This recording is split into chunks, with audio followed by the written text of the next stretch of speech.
Good evening. My name is Dan Avella, and I am the director and founder of the New York NLP Institute. I'm happy to bring a talk with you today on NLP, the basics of NLP, and the mind screen. Three ways to de stress from these challenging times, as well as learning to fall asleep faster. Now, who amongst you wouldn't mind doing that, having a little bit more flexibility and falling asleep the minute you hit the bed, or having more versatility in dealing with some of the challenges as we deal? Okay, great.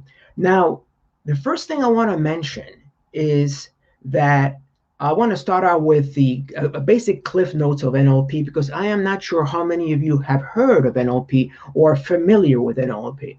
Okay, so let us start. What is NLP? All right, the first thing, what NLP stands for, neuro-linguistic programming. Neuro-linguistic programming. And it was developed back in the 1970s as an attempt to study verbal and nonverbal behavior.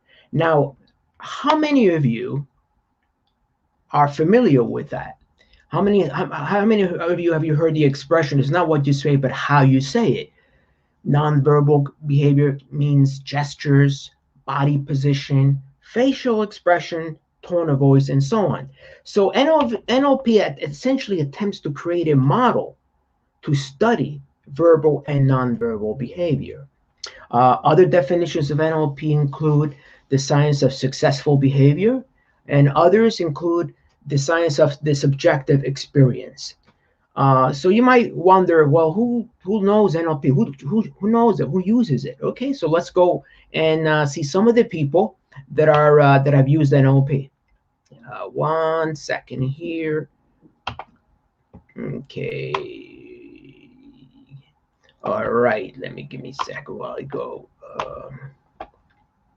All right. Have you heard of this guy? He trained with NLP, and he trained with John Grinder a while back, and back in the early 80s, and he uses NLP consistently in his language patterns. In fact, once you learn a little bit of NLP, or if you're already familiar with NLP, you'll be able to immediately pick up some of these patterns. He uses them consistently, and he is part of the reason why he's so successful. In addition to the fact that he's about 7 feet tall and he's probably has the loudest voice of anyone, but he's a great guy. I actually did do some trainings with him, and but he uses NLP consistently. Other people who use NLP include this guy, the reformed Wolf of Wall Street, Jordan Belfort. In fact, in his book, The Way of Wall Street, The Wolf of Wall Street, he talks about NLP and his use of anchors and tonalities. Another guy that you might not be aware of that is trained in NLP is this dude, Gary V, probably the Uber influencer before there were influencers. He has studied NLP and uses it consistently. Now, some of the shows that have used NLP but don't give it credit include this show, Lie to Me. That was, in fact, there is a part of NLP called calibration or micro-calibration, and that's exactly what he is doing throughout the show, essentially deciding whether people are lying or misleading by verbal and nonverbal language. Another show, Leverage. That I don't know until someone told me about, but they do use NLP patterns. Third one is The Mentalist. And you probably know this by now, but even the Army uses NLP and has, in fact, for those who have seen the movie Men Who Stare at Goats, there was a program that was developed back in the early 70s to enhance soldiers' abilities. And one of those was to increase the marksmanship of the soldier, of snipers. So, in fact, there was a study that was conducted by this gentleman, Colonel John Alexander, and he found out that there was those who modeled sharpshooters using NLP were able to hit their targets 50% better than those who didn't. So NLP is used effectively. Now, at the core of NLP is something called modeling. And now this is not the modeling where you're walking down a runway. This is about working closely, intimately with people who are successful in a particular field, whether it be psychology or science or writers or artists. And essentially, you get into their mind. You literally pick their brains. You ask them questions, not just content-based questions, but questions about how do they do A to B. For instance, one of Richard Bandler's questions is, well, if you had to give me your X for a day, let's say someone who is depressed, if you were to show me how do you get depressed, show me how do you start? Do you start by breathing, talking to yourself? So essentially, that kind of questioning can also apply to finding out how people are effective and able to impact others. So it's not just NLP can be applied towards clinical, such as dealing with depression, PTSD, anxiety disorders, insomnia, and so on. But it also can be applied for becoming better at what you want to do. I want to focus one thing, folks, is that NLP is a practice. It's funny when they talk about Buddhism, they say, well, Buddhism is not a religion. Buddhism is a practice. NLP is a practice. This is not something that you just go to one workshop and wham, automatically you become an NLP practitioner, a master Jedi. No, this is something you do every day. But through practice, you get to find that it's effective, it's useful, it's very powerful, and at least learning to weave through the disinformation matrix that has been overlaid on top of us. So we're able to be a better thinker, and in addition, a better communicator. Doesn't mean you're going to become the best in the world, but it will certainly improve your skills, and it will certainly enable you to use your ability to be more relaxed as well. Okay, so for those who are ready, who want to learn, well, how do I de-stress? That's what I want to know. Okay, let's step back and watch the following video. This is a very short clip that explores what we're going to be doing next. Okay, give me 1 second and...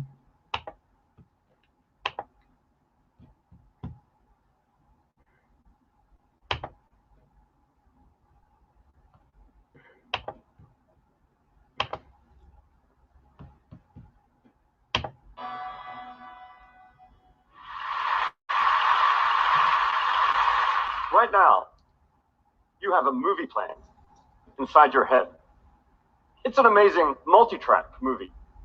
It has 3D vision and surround sound for what you're seeing and hearing right now. But that's just the start of it. Your movie has smell and taste and touch. It has a sense of your body, pain, hunger, orgasms. It has emotions, anger, and happiness. It has memories, like scenes from your childhood, playing before you. And it has this constant voiceover narrative in your stream of conscious thinking. At the heart of this movie is you, experiencing all this directly.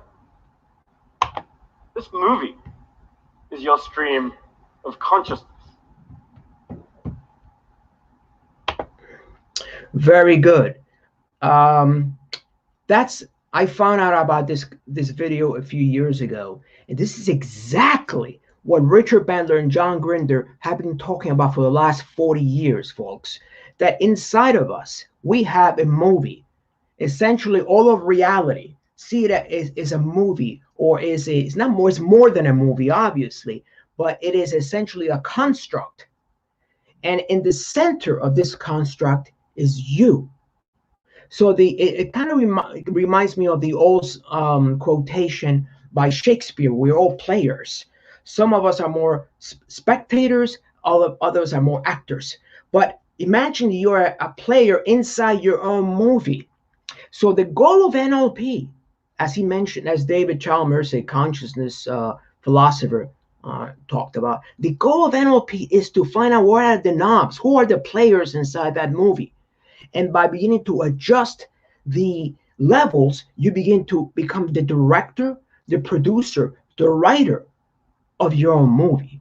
For instance, how many of you have inner chatter? But as you talk to yourselves, and most of the time, probably the talk is not very positive, is it? Oh, I'm late. I'm such as this and such as that. And the goal of my meditation practice is to kill the chatter. Kill the chatter. That's what some people say. But I would say better is that your goal is to change your chatter. To Wouldn't it be nice to have a chatter, an inner narrative that is always saying, "Great job, you're fantastic. Learn more from this," because that would propel you forward, wouldn't it? It's not just about chatter by itself being negative. For instance, I have chatter, but most of the chatter I've had throughout my whole life is fairly positive or neutral. It's not negative. I know many of my patients have very negative chatter, and they actually tell themselves, "I am such a this, I'm such a that." Now, one of the goals in NLP, an objective, is to handle that chatter. Well, how do you reduce the chatter? How do you lower the volume? How do you move it, make it far away so it's no longer inside of you? The other thing is the movies we play in our mind. Now, all of us have heard of terms affirmation or visualization. See yourself as a confident person. See yourself doing this, doing that. Well, that's just a small piece of a much larger process that once implemented, once it become a practice on a day-to-day basis, you can immediately move forward and really make changes in your life.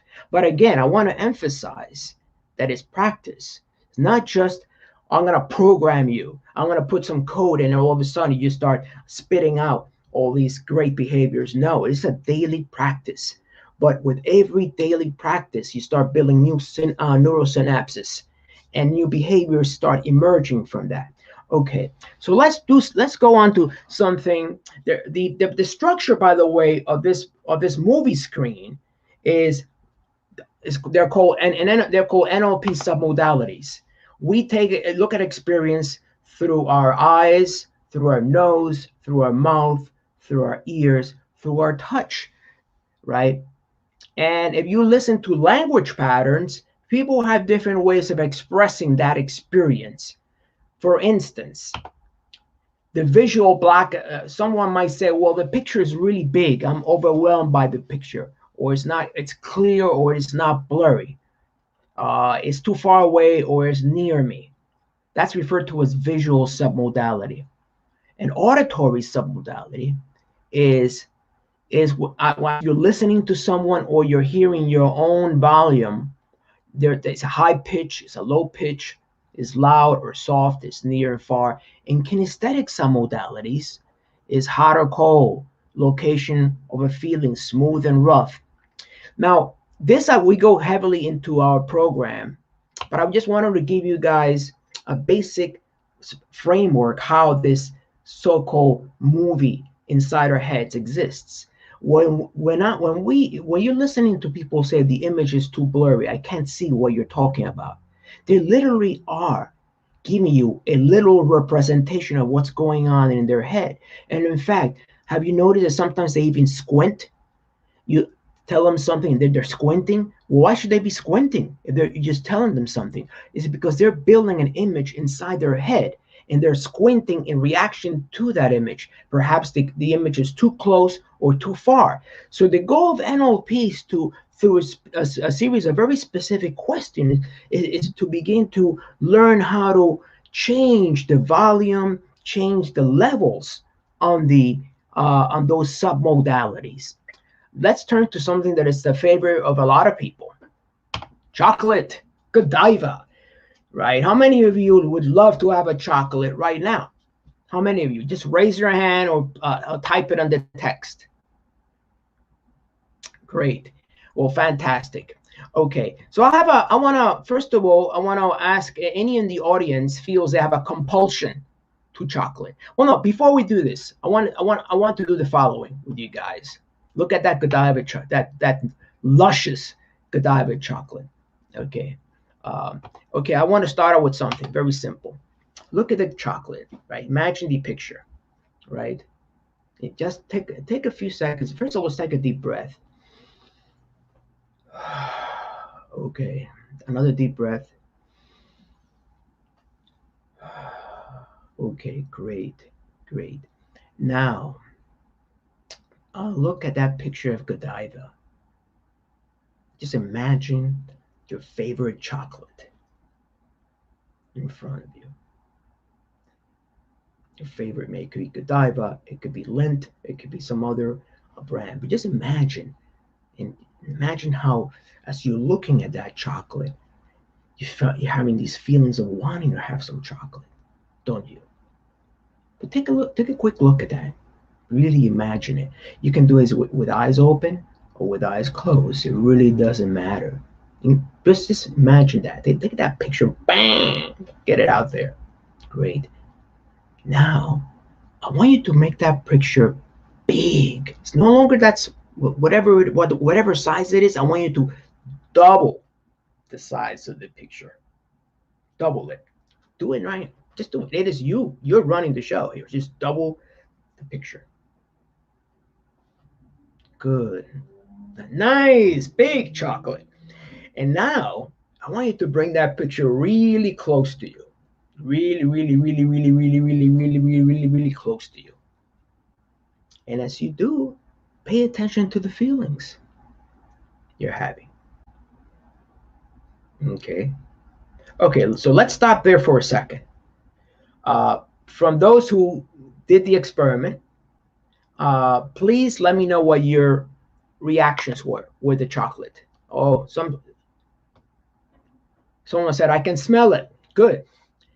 And I just had some chocolate before we started. Good. Excellent. But let's do this.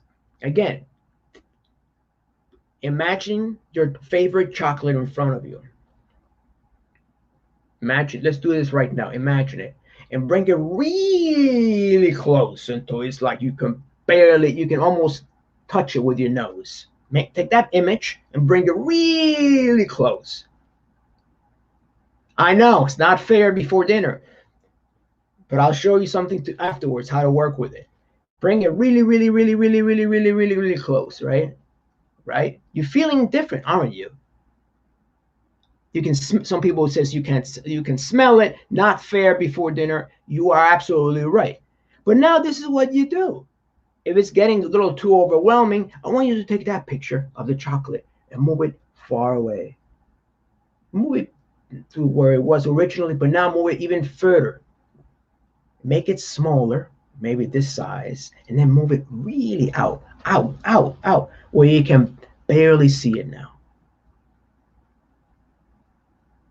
We can barely see it. Now it's a small little piece of chocolate. You can barely see it. Doesn't feel the same, does it? Doesn't feel the same, does it?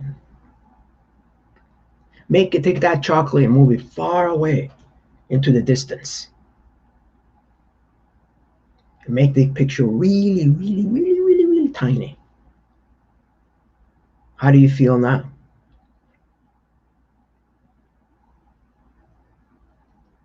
Okay, let's hear it from the chat room.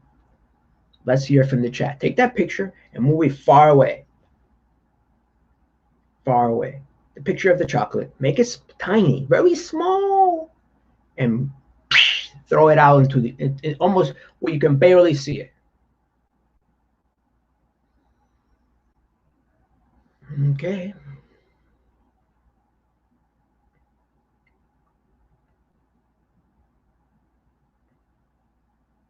Okay, I'm here. I'm waiting, guys.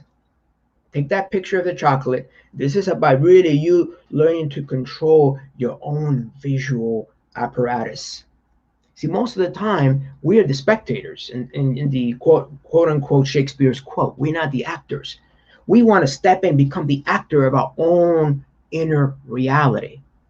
And this is one way, by playing with what I refer to as the bells and whistles of our framework, our internal audio visual kinesthetic framework. And it's important you guys do this because the next thing is how to deal with stress and how to deal with people that are really a little bit annoying. Okay. Come on, guys. I'm waiting. Right? Take that picture and shoot it out, maybe all the way behind me. Like, you can barely see it. You can't even see it.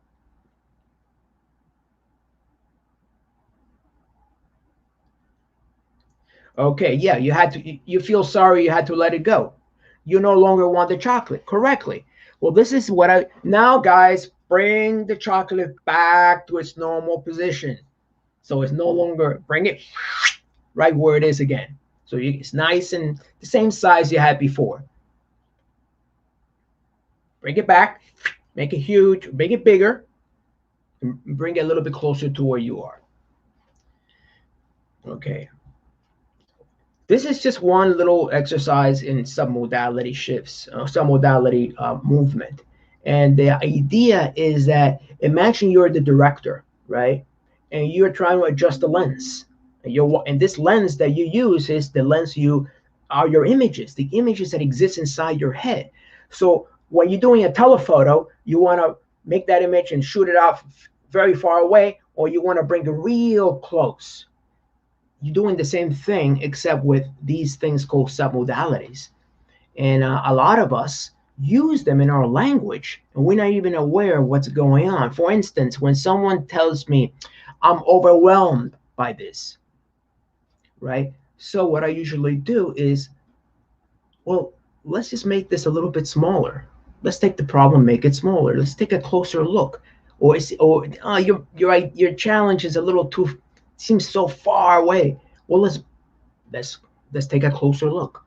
So essentially what I'm doing with the language, I'm asking them to visually shift that submodality. Now, it doesn't work all the time, but this is certainly a place to start, because then you begin to understand how people often are commenting on what's going on inside their own heads. And this is, by the way, how I work with people who've studied with PTSD and have had their PTSD removed within 1 or 2 sessions. I had people who had a phobia of jumping in the water, and within 30 minutes, there was no phobia. I worked with a young woman who lived during the constant bombing in Sarajevo. And during one of my workshops, she would actually leave anytime there was an ambulance. She would leave the workshop. So eventually I asked her what is wrong, and she told me about that. And so I sat during lunch with her, and we did a process called the visual kinesthetic dissociation process, VKD.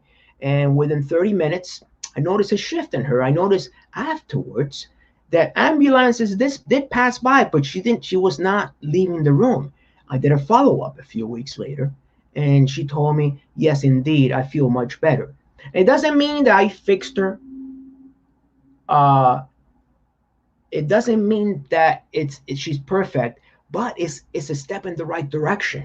And this is what I want to, if anything, this is one of the things I want to really bring home, is the idea with NLP, you become to achieve mastery over your own internal processes. This is not something for others to tell you what to do, how to do it. You can do it yourself every morning. Okay, so let's, now that we work with chocolate, okay, so let's look at a situation that is challenging, especially during this day and age, that it's difficult, okay? Now, it all depends on the situation, but think of a problem that is bothering you right now, okay? Think of a challenge. Now, I want you to pick something that's medium on a scale of 1 to 10, about a 5 or a 6, not a 10. Usually people always go to the 10, which is, oh, well, I remember this happened to me, and no, please pick something on a let's say it's 5 or 6, an issue that's been bothering you. Perhaps, what's going to happen when will I ever get my job back, or something. Okay, just pick something. All right, let's pick something that is on a scale of 1 to 10, about a 5 or 6. So we're going to be using scales as important, because this way I know something, or something is changing. Okay. All right, so pick an issue. Pick a basic issue, or maybe a challenge, something you're frustrated about. Maybe these masks we gotta wear all the time, or we gotta go out there for another vaccine, or I don't believe in vaccines. Whatever it is, pick something that is a challenge. But on a scale 1 to 10, it's about a 5 or a 6.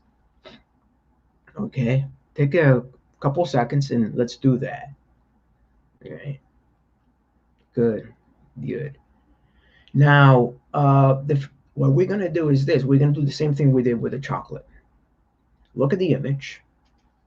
Just look at it. It's an image, not so much the content, what's inside that image, but imagine that the content is inside a frame or inside something that is holding it, a kind of a container, right? That's an image. Okay.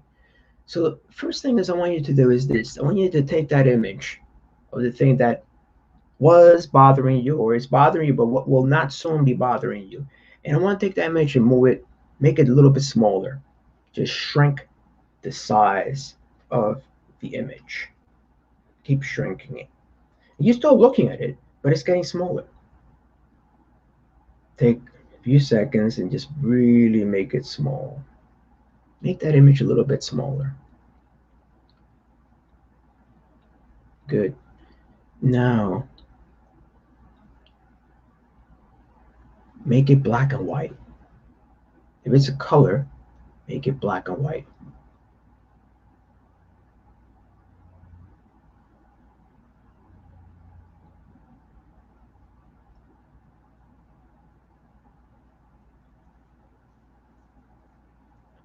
Good, good. Now, take that image and move it far away. Take that image and move it far away where you can still see it, but it's no longer, it's far away. It's more manageable. You have more space to work with.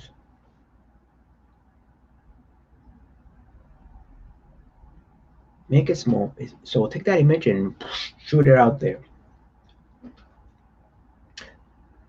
Or maybe take that image and move it behind you. So it's no longer, it's not in front of you, but it's behind you. Just move it to the side. And as you do, I want you to really pay attention to how you feel now about that issue. Now, this is not about trying to solve the issue, but this is about creating more internal space so that as you look at the issue, you feel you have like more room to work with. It's no, but it's not, has more distance. So the key in this issue is to make it smaller and to move it to the side, to the right or to the left.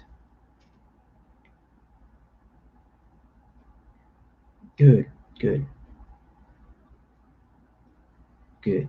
But let's, guys, really do this, because I know a lot of you guys want to just be listening in, taking in information and not really doing it. You're only getting 50% of the benefit. The other 50% is actually doing it. You might find yourself saying, oh my God. And in fact, I'm going to tell you something that happened to me a couple months ago about how I discovered the mind stream. That sense of discovery is really exciting. It's like we all so jaded. Oh yeah, I've seen that, done that. But really, guys, really do it, because I do think this is critical to to taking the next step forward. Remember, it's about a practice. So just move it forward. So the image is bothering you. Now I want to hear from the group chat on a 1 to 10. Now before it was 5. Now what is now? What is it now? We stick to 5 to 6. Remember that. So when you just look to type it in, do that exercise. This is not some kind of academic process where just information is going in. And it's about starting to retrain your neurology, so you begin to have more control over what's in front of you. Okay, guys.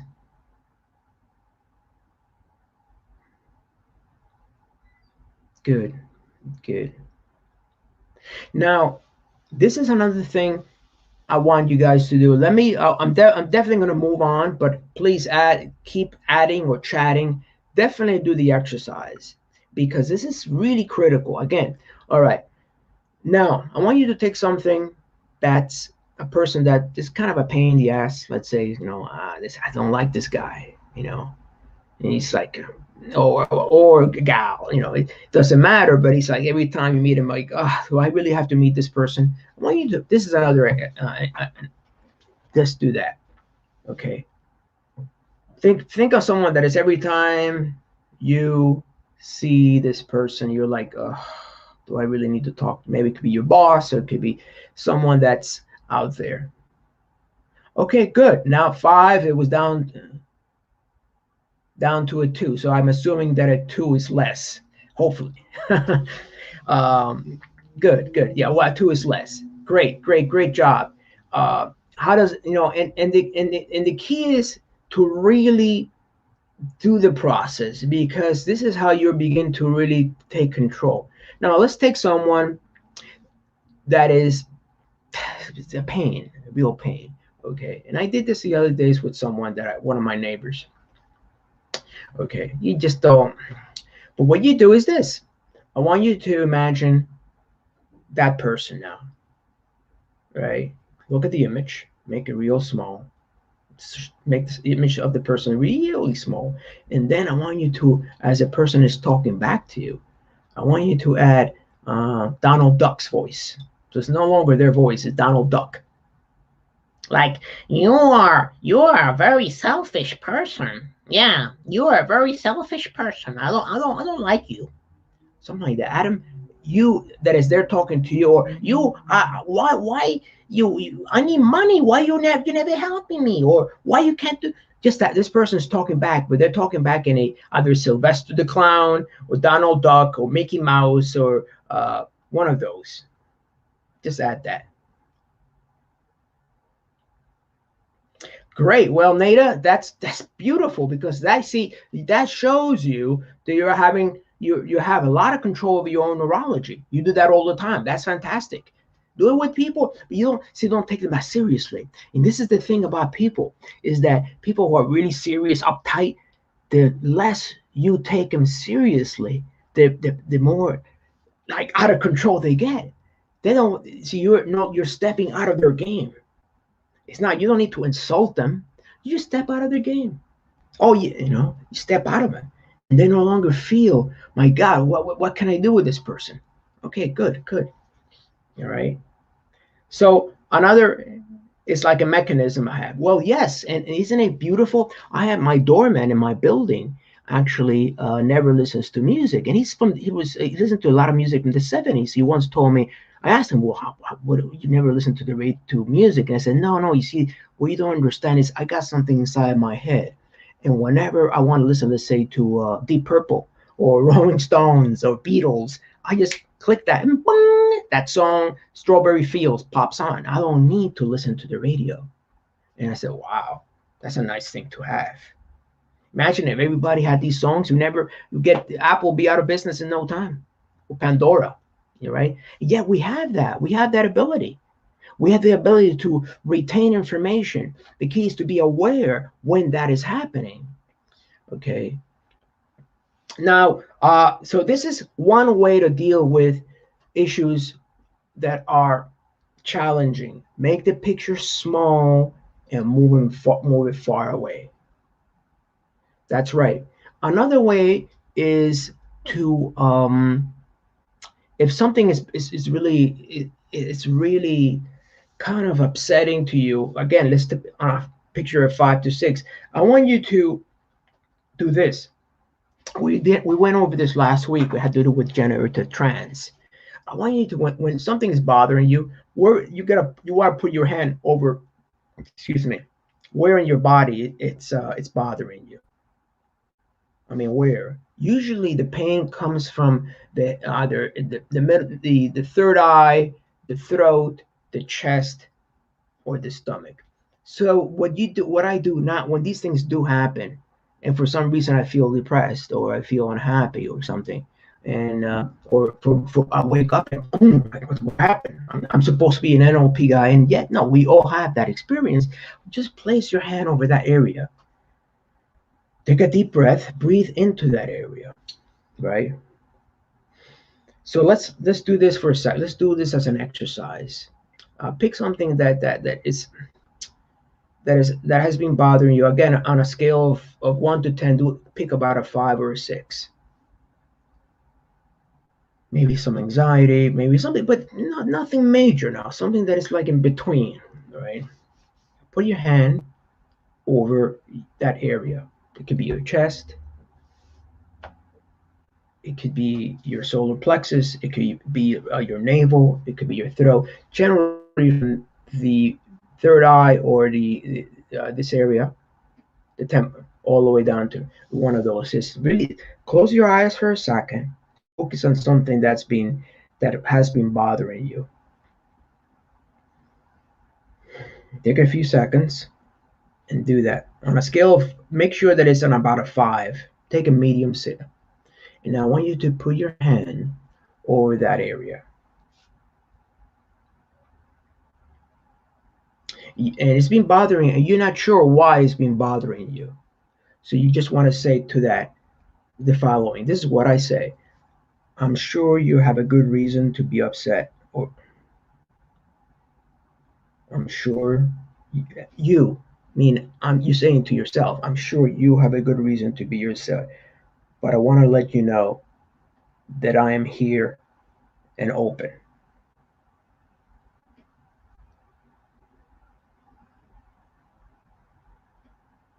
I'm sure you have a good reason to be upset, but I'm here and open. And just really connect. It's almost like you're talking to yourself. You're essentially talking to a part of yourself. That's essentially what we're doing. I'm sure there's something that is causing this sensation in me, and I'm open to what the cause is, and I'm sure it's got a good reason to feel that way. And pay attention to the feeling tone.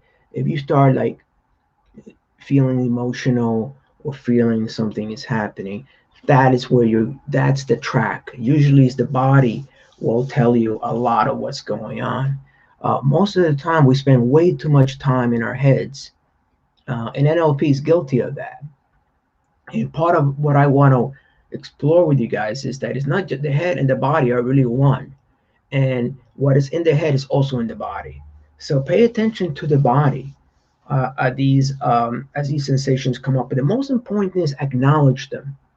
Say the following: I'm sure you have good reason to feel this way, and I am here for you.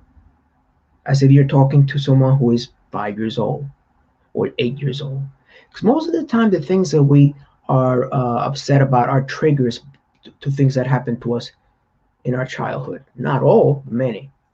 Sometimes when we feel powerless or helpless, like we can't do anything, it's not because we can't do anything. It's because it's almost we're going back to the way we were 8 years old, and we're looking for daddy or mommy to help us.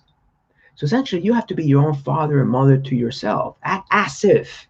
That's one of the frames we use.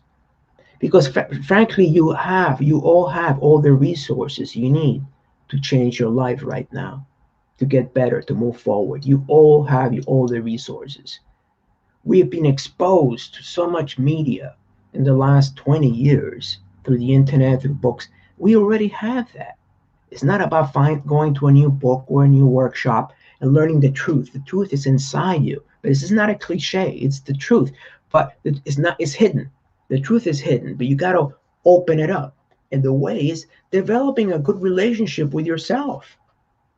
And by that, I mean not your adult controlling self, but the self that is more playful, more open to possibilities. And that's really the key to do this, not just to be a control maniac or detail based. So we'll go into that in a couple of minutes. You'll find out some really interesting things. How neuroscience is starting to essentially support what NLP has been saying for the last 40 years. Okay, so go back to it. Anytime you feel bad, let's do this. I want to hear from you guys. I really want a pledge that you will do this. This is not information that you read in a book. It's a pledge, which is anytime I feel something's happening, maybe feel bluesy or depressed a little bit, I want you to do the following. say the following. Put your hand over that area that feels it, whether it be the forehead, the throat, and say, you have good reason to feel. I'm sure you have good reason to feel this way. And do it with sincerity. Don't do it mechanically. As if you're talking to someone. And I I welcome you, I support you, and I'm here for you. And mean it. And you will find that you'll become more, this information will start popping up about what was going on in your dreams and you're dealing with people.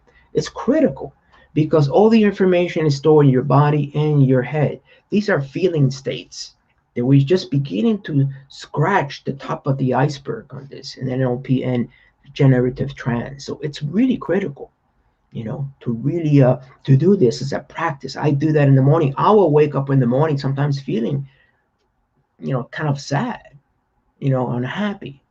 And I'll know, and I just put my hand over it, and after a while, it just goes away.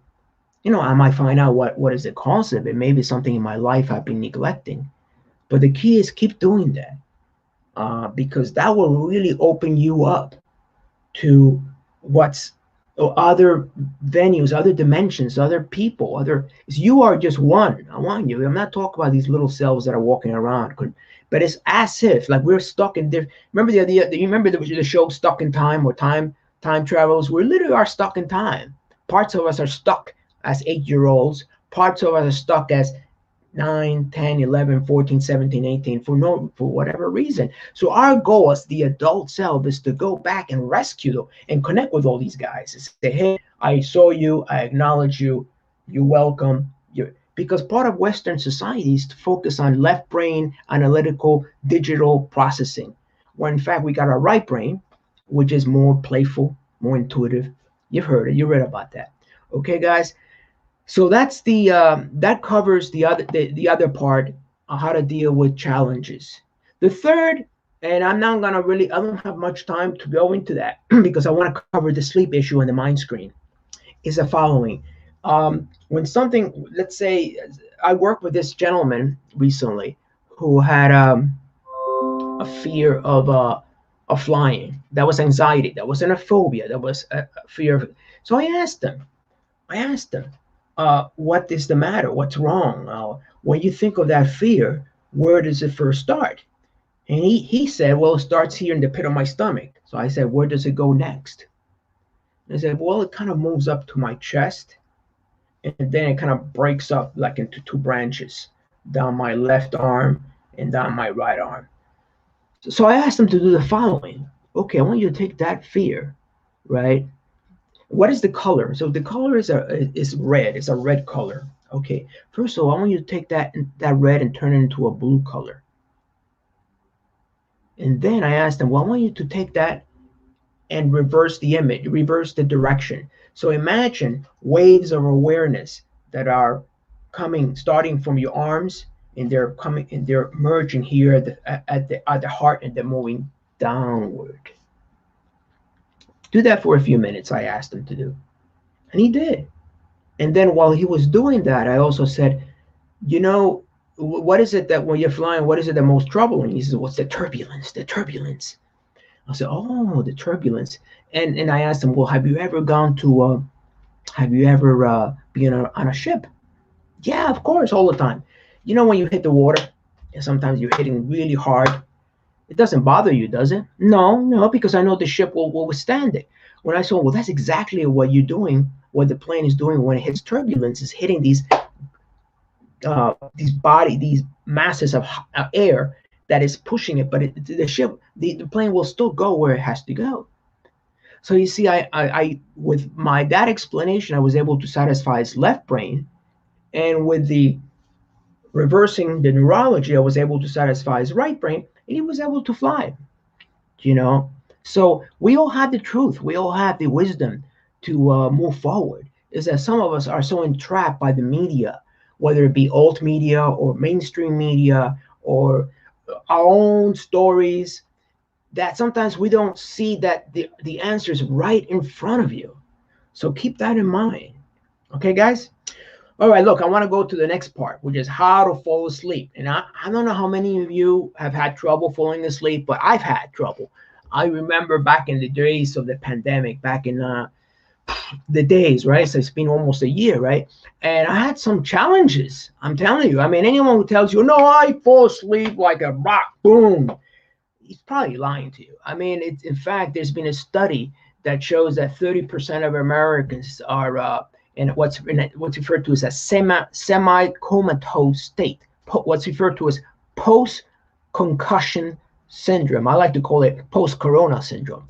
It's like the world's like in a fog. It's like, what am I gonna do? It's like, well, that's not surprising being the kind of world we're living in right now. But I'm gonna show you one thing that you can do, actually a couple of things, to get a better night's sleep. It certainly helped for me. So whatever I'm doing, I've done it myself. So it's not like I read it in some NLP book or something. Oh, I'm going to teach it. I've done it myself. I'm a very sincere, or at least like to believe I'm a fairly straightforward, sincere guy. So I've done it myself and it works. Okay, so let's do this. Let's go back to, let me see here. Banners. Give me 1 second. Okay, great. I'm going to go back to the sleep issues here. All right. All right, so before we go back to sleep, let me go. I've been referring to the left brain and right brain. All right, here you go. You got the left brain right there. Your left brain is, as you can look, it looks like a circuit, analytical, computer-based, digital. People who love lists probably tend to be very left brain. On the right is very colorful. It's more creative, more intuitive. That's of course, that's a very general conception of how right brain, left brain works, but you get the idea. Here's another one. The left brain is concerned with analysis, logic, ideas, facts, math, training. The right brain is creativity, intuition, arts, creation, feeling, and imagination. It seems like everybody wants to go with the right brain these days, but I want to emphasize they're both critical, because the right brain, if you leave it up to the right, you wouldn't do anything. You would just like veg out, say, wow, man, life is great, and just do nothing. There would be no civilization. So the idea is to have left and right brain working together. So you're able to build upon this reality and move forward, but at the same time, not overwhelmed by left brain consciousness, which is really an issue that has been a big part of Western civilization. And it's starting to impact Japan and China and India as well. So let's do this for a second. Okay, so one thing I wanted to mention, remember that inner chatter that you have? Well, guess what? There was this fellow, let me see if I can find this. Okay, this is, he's a psychologist and left brain interpreter. Is there is a part of your left brain that is responsible for the chatter, is responsible for the stories. Remember, Tony Robbins talks about stories. We have our stories. When something doesn't fit, we kind of reject it because it doesn't fit our story. Well, that's left brain. That is left brain consciousness. So this was a neuroscience is opening up to this. This left brain interpreter is a neuropsychological concept developed by the psychologist Michael Gazzaniga and the neuroscientist Joseph Ledoux. So essentially, what they're saying is that something we have an experience during the course of our life that doesn't fit our story, or have an experience that doesn't fit our story, we usually tend to reject it. No, that's not us. That didn't happen. And the part of us that is doing that is the left brain. Left brain is the control freak. He's the one who is controlling, who is the one who really wants what's referred to as the imperial ego. The right brain, on the other hand, is more cool. It's more laid back. He is actually, the part of the right brain is more intuitive. It's also the part of the brain that's associated with imagery and remote viewing experiments, for instance, for those who have studied it. And if you're an artist, if you're see things in terms of big pictures, if you're intuitive, chances are you're more right brain. But we both use our left and right brain together. And back in the early 70s, there were studies in split brain experiments that would show that people with left brain were doing certain things and the right brain was doing, and you should really study those, because it shows how it's almost like we have two parts of us that coexist at the same time. So keep in mind that anytime you have a lot of left brain chatter, a lot of like, I'm this, I'm that, it's your left brain. And this is why you have meditation, drugs, other kinds of medication, retreats, exercise, Tai Chi, Qigong, because they're more right brain. So the minute you give the right brain a chance to do its thing, the left brain is going to say, oh, okay, I'll take a break. And guess what, guys? When you have a hard time falling asleep, guess who's working overtime? It's not the right brain. It's the left brain. That's right. The left brain is the one who is doing all the work, and it's telling, is maybe saying all sorts of things. So how do you deal with it? How do you work with how do you fall asleep? Well, there are a few things I do personally that are that I found that are very effective. Okay, and a couple of things here. Okay, all right. There are a few things. These things are pretty commonsensical, but let's go over them. Stay calm. Don't let stress. The last thing you want to do is adjust the temperature. Cooler is better. That's absolutely true. In fact, what I found is that if my feet are a little bit cooler than the rest of my body, that makes a difference. I'm not saying cold, but cooler. You know, you obviously should. So the environment should be a little bit cool. You don't want to be watching or television or even being on the internet. Read a book. That's really a good idea. Deep breathing is critical. So guys, this is what we're going to do. We're going to do some deep breathing right now because I have a feeling that you guys don't practice that much, because this is one thing in deep breathing. Let's do this right now. I'm going to show you what this is. Abdominal breathing. Okay, great. Why abdominal breathing? Because, see here. Okay, here we go. Abdominal breathing. Right. All right. So when you do this in abdominal breathing, you breathe in through the nose. You let the belly out. You really fill the belly. I'm sorry. The belly, you fill it out with air. And then in the exhale, you contract the belly. You push the diaphragm up and exhale. Okay, so the reason is this is 5 minutes of abdominal breathing is lowers cortisol levels, raises serotonin levels. It reduces blood pressure. Let's do this. Let's do a couple of sessions of abdominal breathing. It's very easy. I want you to do this. Take out your hands. All right, put them right over your belly button. Okay, let's do this together. Okay, breathe in, and now as you breathe, I want you to look at your hand right now, right? And I want you to breathe in, but as you breathe in, you're breathing from the lower part, from your belly, not from your chest. This part should stay flat. Breathe from your belly. Okay, let's do this together.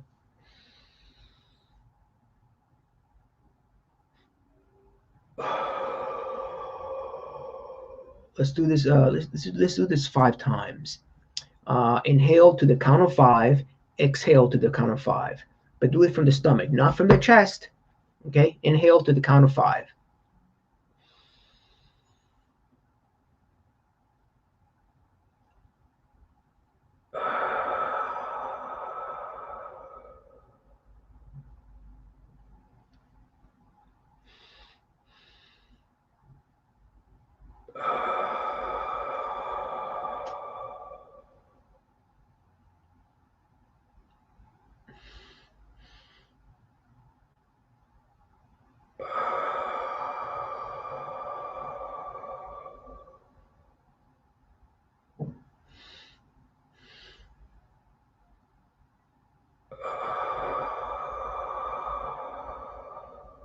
One more.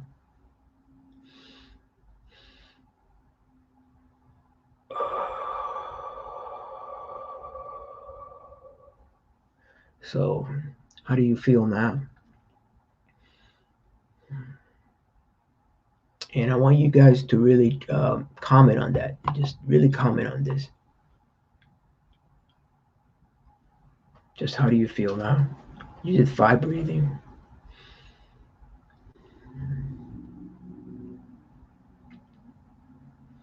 Okay. You feel relaxed, don't you? Well, that's exactly what deep breathing allows you to do. When you're breathing from the upper chest, you can't feel relaxed. It's very hard. Or the mid chest. When you're breathing from the lower, from the diaphragm, you're opening up your whole lungs. You're taking in more oxygen. And, excuse me, a lot of the infections and fluid, they start at the bottom and they move up. So this way, the throat, they kind of find, you feel good, don't you? That's fantastic. Well, guess what? Let's do this for an experiment, and we can do a follow-up next week when we meet, or the following week. Why don't we do tonight, when you go to sleep, I want you to do 5 minutes of deep breathing. Feel very quiet, feel good, excellent. 5 minutes of deep breathing, just 5 minutes. The deep breathing is not hyperventilation. You're still breathing normally, except you're not breathing from here or from the chest. You're breathing from the diaphragm. All the great martial artists, they all do that, because that's also where your center is. So when you start breathing from the diaphragm, you will also find you're more centered. And in Tai Chi and Aikido, they talk about this finding. They talk about an area where you drop. You could be the Tantien. They're different terms, but essentially it's a container center where you can stay still. This is the center of the eye that David Chalmers talks about. The center of the eye could be in the head, but it doesn't necessarily have to be in the head. It could be right there, because that's your center of gravity and also where all your power comes from, both mental and physical. So let's do that. Let's do, like, say, 5 minutes. Okay, guys? So I know 10 minutes is a lot for you guys. So 5 minutes, pledge. I'm going to do 5 minutes of abdominal. And again, breathe from your diaphragm. Place your hand right over your belly button and make sure it fills up with air. Now, you can do this normally. Nobody's going to be watching. I know some guys like to keep a really tight six-pack, but that's okay. You can let go. You can let go. For a few seconds, you can just let that stomach fill up with air and then contract it. In fact, this is another benefit of abdominal breathing, and this I can tell you from experience, is that it's a good way of strengthening your core. Your core muscles it's not about lifting, it's about internal power. So a good abdominal breathing, you're going to get tighter abs, guys, not the opposite. So, all right, 5 minutes. So the other thing is, I wanted to mention a few basic nonsensical things that I do, is that treat the bed as a bed, not for hanging out, not for watching cartoons, not for comics. Treat it as a bed. When it's time to get out in the morning, just get out and do your thing. So you only go to bed when you need to go to bed, when you go to sleep. Maybe you can catch some show for a few minutes and bang. So you start to re-anchor that. Because for a lot of us, especially during the pandemic, we are hanging out with our kids in bed, we're sleeping, we're eating, we're doing everything in bed. So no wonder you can't even go to sleep. The key is to keep the bed. The bed is for sleeping. And if you need to hang out, maybe get another couch and just hang out there. But in your mind, you want to have the bed for sleeping. All right. The second thing is, make sure you do for 5 minutes of abdominal breathing before going to sleep every night. Third thing, this I do with NLP. If something is really pressing, this is what you do. Remember the exercise about putting your hand over your chest? He says, look, you have a conversation. He says, listen, I'm sure you want to talk about this right now, and I'm sure it's really important. Let's say you have this chatter saying, how am I going to resolve this? How am I going to do this? Say this in a calm voice. I'm sure you have good reasons to talk about it, but let's make this. I will deal with this tomorrow morning when I'm wide awake. Let's do this, okay? Is that okay? And it's like you're making a pact with yourself, because sometimes certain things during the day we don't address, and guess what? They show up at 3 a.m. You wake up and say, "Good God, I didn't pay the taxes," or this. Well, at that moment you just say, "Okay, I will deal with it in the morning," and just work with it, assets up, and thank the part for. You want to thank whatever is bothering you. And this sounds a little weird, right? But whatever is bothering you, I want to thank it. Because at the end of the day, it's doing the best for you. It's working for you. You remember the story, don't kill the messenger? Well, it's a messenger. That's the message. And it's a messenger. So the party says, okay, thanks for sharing. But can we talk about this tomorrow? And that's it. And take a deep breath and let it go. Because sometimes you need to have a little talk with yourself. Remember the story, talk with others, talk with yourself. So lastly is make sure you don't, again, commonsensical things, don't overeat, don't do anything that's and certainly no major emotional issues. Sometimes I get really excited, I'm pumped up, and I go to bed and I can't go to sleep. And I say, yeah, because you were all pumped up, your adrenaline was rushing. So calm down a couple of hours before it's time to go to sleep. And also lastly, keep a schedule. Keep a schedule. Go to sleep at the same time. And if you're having a hard time sleep, get an alarm clock. Just basic routines. Let the unconscious know, okay, it's time to go to sleep. Okay, guys? Now, I'm going to have a special bonus. And this was a real shock to me. I found out about it. I came across it by accident. I've never read it anywhere. I suspect it's probably talked about in some esoteric Buddhist literature. But it's great. It's let me see if I can find this. I've been really excited about this. I refer to it as the theater of the mind. Okay. Now, one night, this is what happened to me. One night I started to fall asleep. It was pitch black. It's totally pitch black in my room. It was dark. And all of a sudden I'm falling asleep. I'm about to fall asleep, and I become aware inside my eye that, wait a minute, did I leave the lights on? So I wake up and the lights are off. I said, this is odd. And I was awake. I was not sleeping. I was about to fall asleep. I was about to, but I was thinking about something. Another time, the same thing happens again.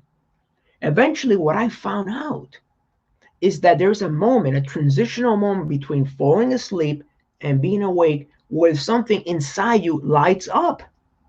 And at first I thought it was like my right side. So I thought maybe my right side of my brain is lighting up. And then I started to pay more attention without being obsessed with it. It happens, right? And then I noticed it's not just the right, the left. I suspect, guys, that this is the platform, the screen upon which the images of our dreams are played. Now, I have no proof of that, but I have this feeling. I mean, the brain literally lights up. It's almost like there's an internal screen, and it's black, and then all of a sudden, white. And it's not just uniform. It starts here on the right side, and then on the left. And I just invite you guys to play with this. Notice as you fall asleep, pay attention to what are the images. We know as we fall asleep, all of a sudden the images start taking almost a life of their own, and you start seeing these characters talk, and okay, I'm falling asleep, bang. But right before that, there's almost like a white screen, and then bang. So it's a great discovery. I think that this opens the door some new possibilities.